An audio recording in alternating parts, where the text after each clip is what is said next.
What go on, my beloved people? I hope you guys are doing well. Well, it's with so much discomfort I bring to you these stories because my heart has been heavy since I came across these stories.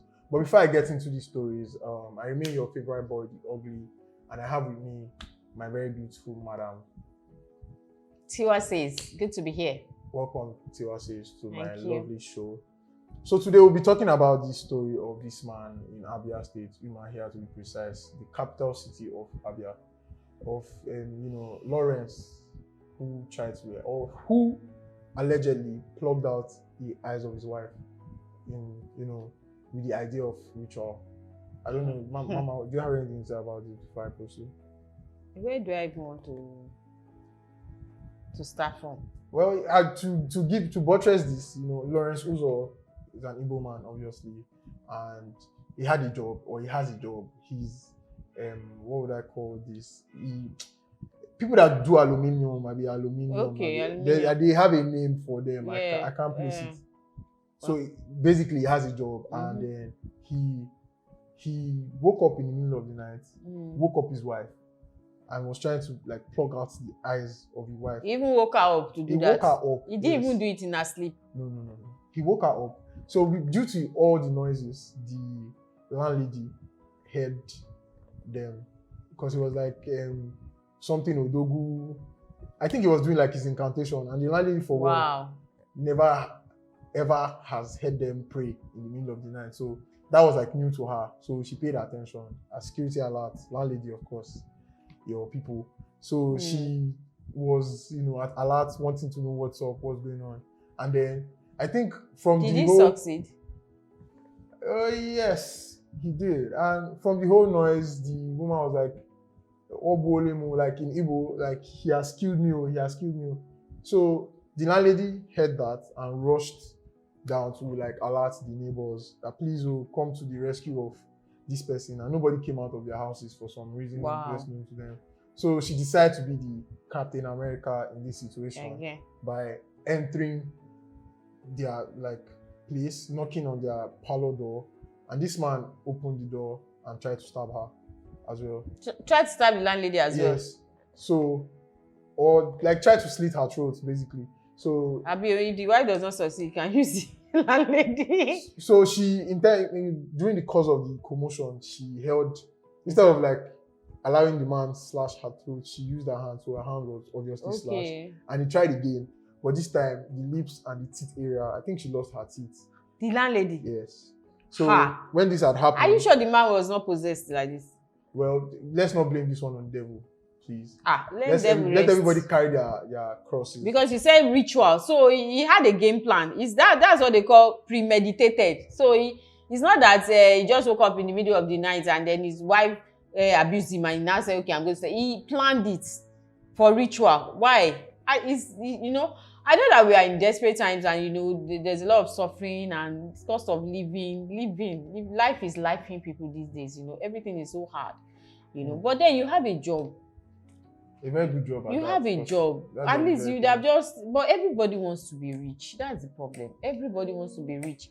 Everybody wants to ride nice cars. Everybody wants to be called Odogu. Everybody wants to be at the best places, praying money and all that. But even the Bible said we can't all be rich. The Bible even said the poor you will have with you always. But once you can even, provide for your family food daily, you have shelter over your head and all that. I don't know why people are desperate these days. And this is even a family man. It's not because I know that a lot of young people are going into all that ritual and being desperate these days. But this is a family man. So it's not even, at this point, it's not age restricted. Everybody just wants to do ritual. And see the poor woman. Why don't you even, I'm not saying it's good for you to do that, but you now picked your wife, someone who is there with you, who has been with you. Right. It's sad. It's sad, really. And as it is now, he didn't succeed.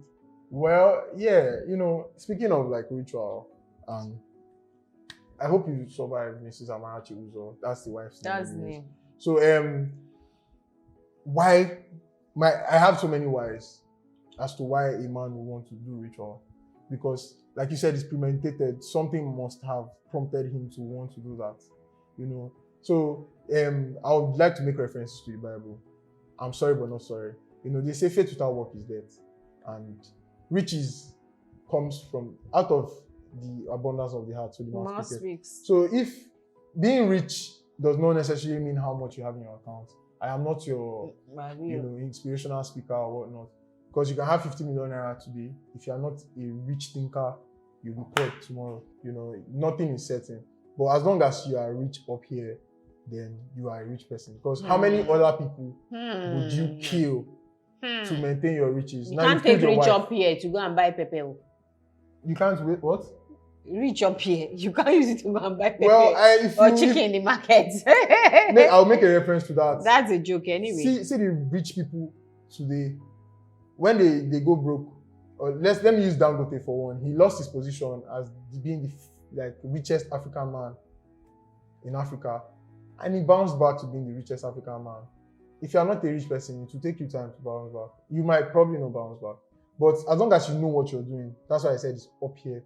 You would always get it, no matter how life throws lemons at you. So coming back to our topic of today, where this man wanted to commit ritual, wanted to do ritual with his wife, how many other people would you do ritual with? Because everything expires. So now when they need a renewal, who are you using next? Yes, now. Your mother, your daughter, your sister. Exactly. Who are you using? And then all those girls now. The next question. If you want to use those girls, why not start with them? Why start with your wife? With your wife. That's my next why.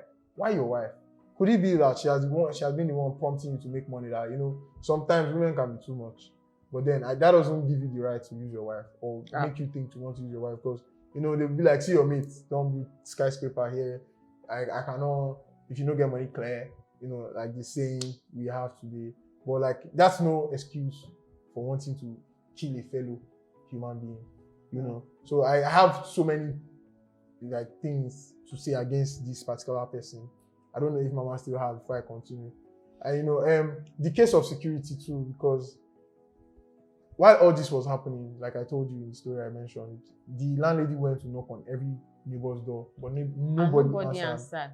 But why do you think that is? Because except that the couple have been having issues before, if issues like that before, maybe fighting and all that. If not, I would think that the neighbors will come out and help. But if it's something that has been happening, maybe not of this magnitude, but they didn't know. But if they've been having fights like that, and then they will just think it's one of those fights. Mind you, it was not the neighbors that were asking for help. It was the landlady. Landlady asking for help for the neighbors now. She was banging on people's door to come out and help. If you live in a very... And nobody answered. Nobody. Not one, which is not very good in terms of security. It's not. Until that happened to her, she had to take the bull by the horn by going there to confront the situation herself, which I would not advise for a lady. I don't know how old she should never have. Okay, she was calling them so that they can intervene with the man's matter, not her own. No, not her own. It was she should never have gone by herself, really. She should never have gone by herself. Because it could have gone... But it could have gone south. She could have lost her life now. Well, it actually did almost go south. Yes, now she could have lost her life. And what would we be saying today, So as much as, it's just because this country is not... she should have just called 911. In other countries, that's what they would have done. Yes. Well, nobody will come out of their house, but all of them would have called 911. And you see that in a matter of minutes, the police is already there to handle the situation. Well, we don't use 911 here in Nigeria. That's for one. Secondly, but we have a number that we use. Yes, we do. And secondly, we know. I don't know if they pick it, yeah. No, this to my Nigerian police. We know how we can be in terms of. That's when they won't have fuel. In terms of situations like this, because I don't pray for anybody to find themselves in such critical situations, but then we know how they can be in terms of this. Please, I'm urging every citizen of Nigeria and in every part of the world to always, be security conscious. You cannot say you're minding your business when there is a fire at the back of your yard, because the smoke would definitely affect you. Exactly. If this man has succeeded in killing his wife and your landlady, you are not exempted. Because the police will come park everybody. And you will still write statements. Yes. And it doesn't just go away like that. So please, let's always pick up the calls for help. Skipper. Come out when you are being sick. Because now you're doing like it's not your business, my landlady. I know the stereotype that, oh, you know, that we always have, like, Nigeria in general has this stereotype that, I know if you live for a house where landlords or landlady they live. But if you ask me, the fact that this lady lived in that house was a plus for that woman, because she might have also died. Because everybody was, minding their business like they did, even when the landlady came knocking. So the landlady was the only person, because of course it's her house. She had to know what was going on in her house, even if she rented it to you. She was the only one that was security conscious to know why these people were screaming at that time of the night, because I think it happened around that 1 a.m.-ish. So they stated that it happened around 1 a.m.-ish. So please, I would indulge everybody to be security conscious. Don't do no be my business. Like I gave you an adage that if there's a fire at the back of your house, the smoke will definitely enter your house. So no be my business, no be my business. You'll be affected one way or the other. It could be you, because if he successfully uses his wife and they need a renewal, your wife is not safe. Your kids are not safe. Yes, so please, let's do better in terms of, security. And then moving to the next thing. But where is the man now? He has been apprehended. Yes, he has been and apprehended. The wife? The wife is in the hospital. She's been taken care of. And luckily for the landlady, she went in to call her daughter and her mother. And then the mother were able to reach out to a member of their church, which was their neighbor, that came. And then the security, the vigilante in the environment also came to help. And they were able to apprehend the man, basically. So this is very sad, if you ask me. I don't know why. And this further... That man, because he couldn't have been doing all that on his own. He must have one Ukukuleku man that gave him the incantations and told him what to do. So that man too, he ought to be arrested as well. You understand what I'm trying to say? The person that is doing the money ritual for him. If you ask me, nobody, no Ikukukeku, like she called the person. Ikuleku man will come to your house or your doorstep to come and tell you to do ritual. No, he went to the man. Exactly. Now I'm saying that they should go and arrest the man too. He was only doing his job. Oh wow. Job of killing people, job of telling people to go and bring their wives' eyes. He was not forced. If you ask me, that's my own opinion. He was not forced that, go and bring. Nobody came to him. It's just like going to a clown's house or a trickster. These people they call, I can't remember what they call them. These magic people. Magic man dey in house. Now you come watching tricks. Now you don't see your phone again. You're blaming. I find that very fascinating. You go find the phone, though. As you do the magic disappear, you bring it back. Now you can't find them now. Come your house, come do tricks for you. So I find that very fascinating. So with that being said, I don't know. This just further, shows the narrative of people, the narrative that people have of Igbos being ritualists. Yeah, exactly. Because it's an Igbo man. It happened in Imo State, Abia State. Umahia, their local government. They are known for doing rituals, money ritual to be precise. Using their wives, another precise. This is the stereotype we should clear. Please. This man, I don't know, for one reason or the other, you chose to use your wife. And how do we clear this off the minds of people that the Igbos are not, you will explain ritualists like they claim us to be, rather they are very hardworking. Because when they see you splashing money now, for every hardworking Igbo man out there, they see splashing money is a ritualist because of people like you. Because of people like you. And I hope they don't take it easy with you. And like I said before I started this particular story, I am very hot and I'm sitting here with so much discomfort as to how demure, like the trend has been going, humans can be. How heartless can you be? You went to this lady's father's house, paid her bride price, married her into your house, only to use her for money ritual. Who are you trying to impress? Because the idea of family is for you to go out, work hard, and fend for the family. So if you kill your wife, which family are you fending for? What are your purposes in life? If you marry a new wife now, what do you mean? If you marry a new wife, and also kill that one too for money ritual. How did you marry this person? How do we? I have to, like I said, I have many questions. With him. I have many questions to how do we become this, or when did we become this desperate to want to use our friends, loved ones, and family members for money ritual? I feel like you've too many times, and I feel like you have so much to say. No, it's just still it's a wonder now. And I was saying that he is even married. It's even more prevalent in this young we've had cases of 15-year-old, 16-year-old taking their friends That to would be all peer these pressure. kukuleku people. Kukuleku means, I think what she means by that is Oh, native kukuleku, doctors. yes, they have to do money ritual. Imagine your friend. You are leading your friend, and even recently, up until 2 weeks ago or so, 3 friends, and the 3 friends went. They lured 2 of the friends, lured the third one that, oh, let's go somewhere, only for them to take him to a witchcraft, what do you, herbalist or whatever, for money ritual, and he lost his life. They just killed. And the thing is, the funniest thing, that the irony of it all is that these things don't work. They don't work. You are just killing people all over the place. They keep catching them. You kill the person, they will catch you. You kill the person, you will not. I don't know if those things really work. I think those ones that work, maybe, I don't even know. I'm not sure. I don't know if they really work. But all the ones I've been seeing that have been reporting, they've just been killing innocent people. Wasting It's lives. because they will not find out, this person is missing. Where, and you are the friend. What happened? And up to that point, you are not rich. So what is happening? You are just killing people. I would not say witchcrafty or what you people call it don't work. As I believe. Have you done it before? You know something I've done. No, we were once something before religion came. Okay, what were you? I can't say for sure because I came in time. You said you were once. Like we Africans, we were once something. We had our cultural beliefs. So we had our money ritual. Came. Are you saying that we're ritualists? I mean, what brings about this ritualism? Like, it's the spirituality we possessed before religion came. So you are saying we're ritualists before religion?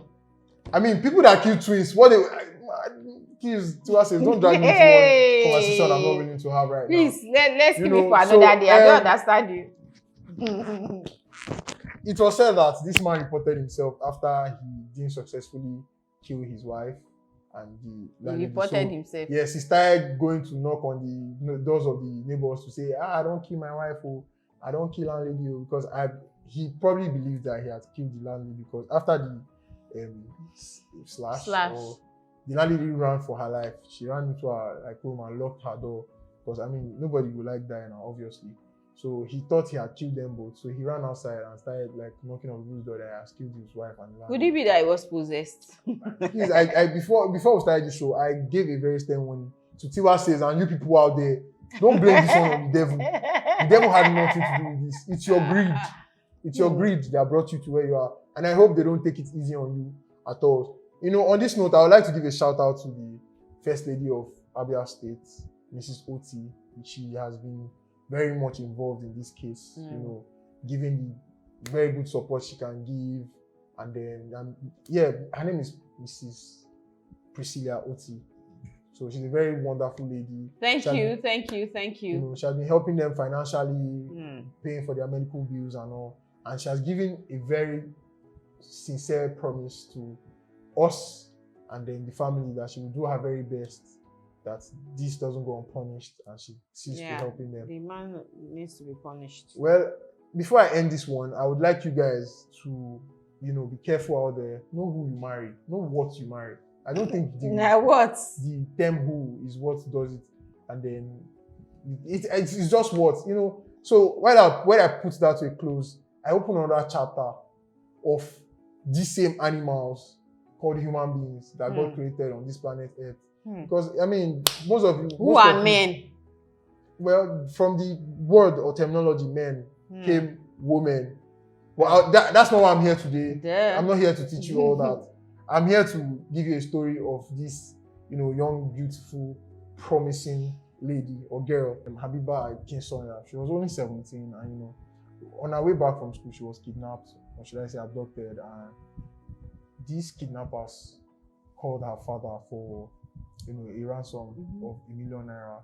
So out of fear and trust a father or a parent when you are being called for such a problem, you don't think twice. So they gave him a fine or a ransom to pay, which was ₦1 million, and within minutes he was able to send the money.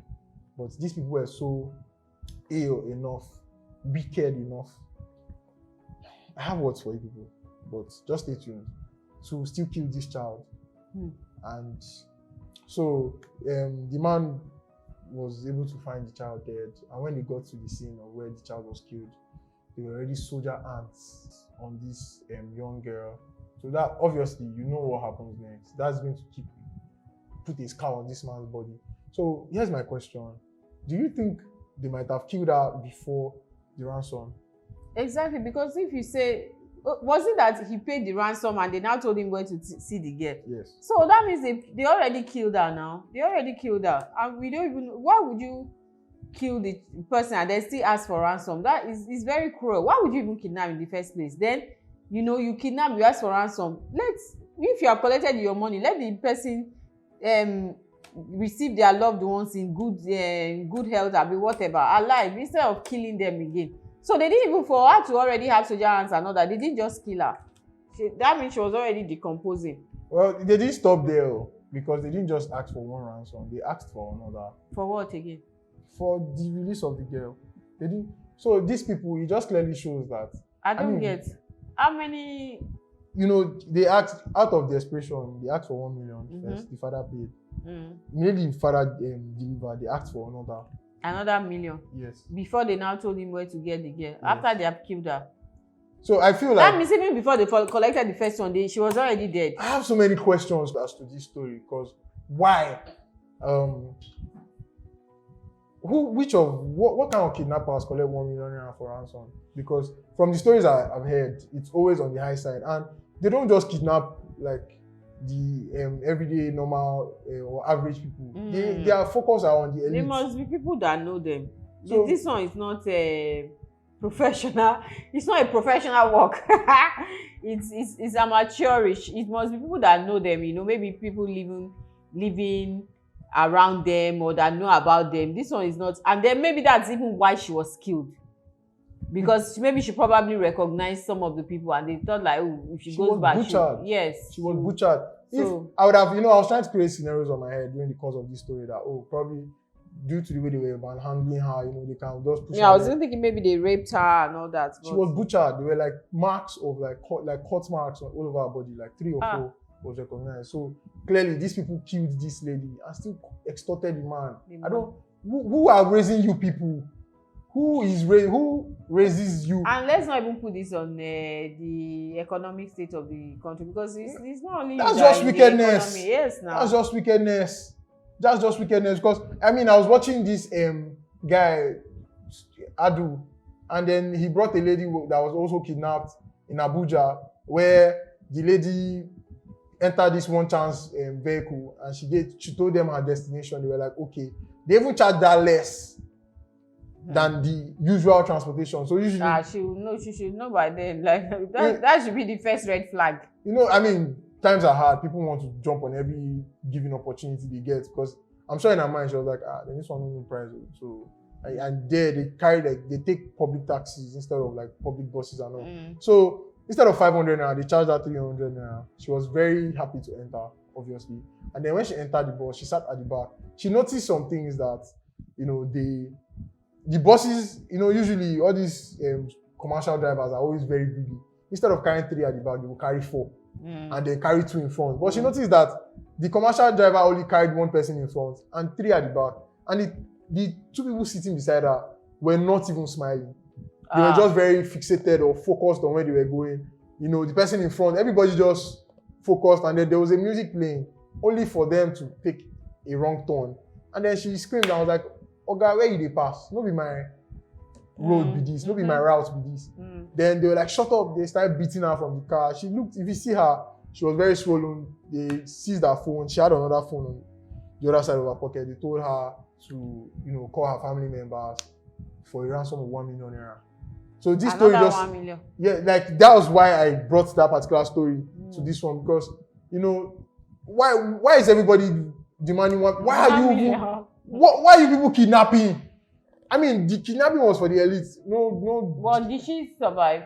She did. She came on Sunday Adu's story to tell her story. She came on the show to tell her story.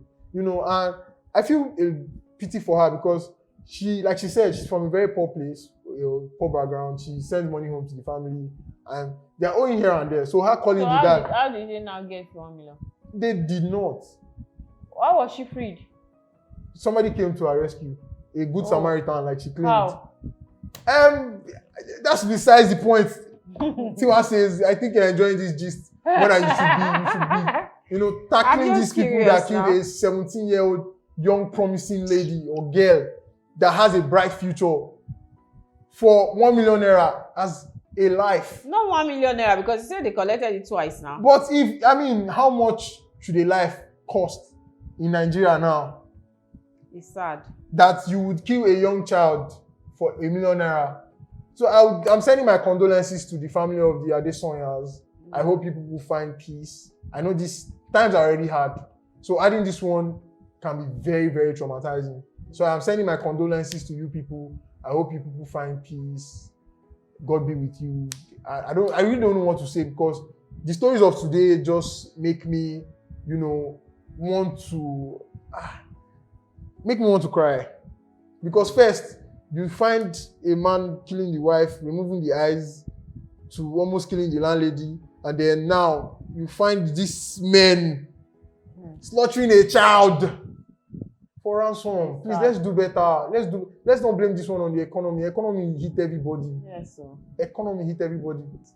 So on this note, I don't know. This is just one of those days where, my energy has been dropped because of this, and I'm sure obviously you can see Tiwa says she's not in her best mood.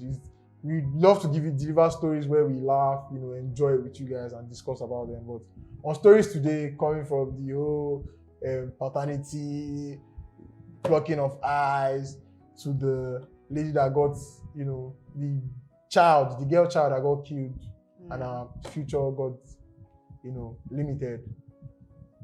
I'll bring this particular story or show to a close. I hope you guys just leave us a like. Do well to share our videos and subscribe, so we'll bring you more stories like this. If you are not informed, that's our information. That's our duty to keep you informed. So do also follow us on all our social media platforms. Mama, please, can you let them know our social media platform? At the Eagle Online. We are on all the social media platforms: TikTok, Instagram, Facebook, X. We are there. So look for us and follow us. So stay tuned for more stories. Don't go too far, because that's what we are coming back.